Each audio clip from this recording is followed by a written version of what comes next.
crypto king accused of deceit. As trial concludes, prosecutors have accused former crypto boss Sam Bankman-Fried of deceit as his U.S. fraud trial draws to a close, claiming he repeatedly lied to customers, the public, and the jury. Mr. Bankman-Fried is facing charges of fraud and money laundering. Prosecutors say he precipitated the collapse of his cryptocurrency exchange, FTX, by stealing billions of dollars from customers. He denies the charges, claiming he was unaware of what was happening. Prosecutor Nick Roos said such arguments were not remotely credible. This was a pyramid of deceit built by the defendant on a foundation of lies and false promises. He told the jury that will decide his fate. He took the money, he knew it was wrong, and he did it.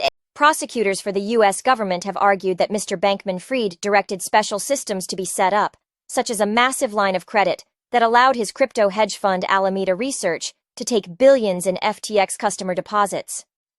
They say he then spent the money to repay Alameda lenders, buy property, make investments, and political donations. When FTX collapsed last year, OD bin 6.6 bin in customer funds was missing, owed by Alameda. Crypto King tells judge he acted on legal advice. There is just one person who had the motive for such activity, Mr. Roos said. This is not about complicated issues of crypto urgency. It's not about hedging. It's not about technical jargon, Mr. Roos said. It's about deception. It's about stealing. It's about greed.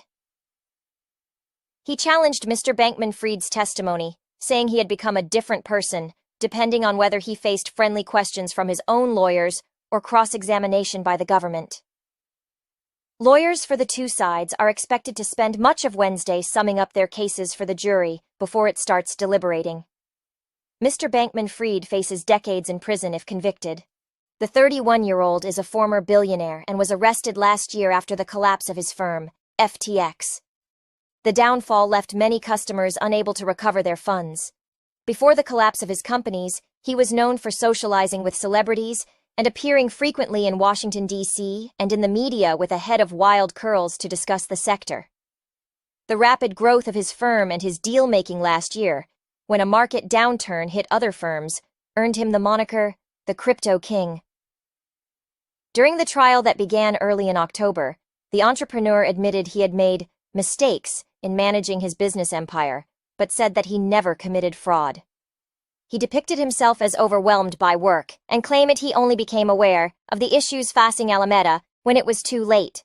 He said the problems at the company ROC because his instructions were ignored by employees, including his former girlfriend.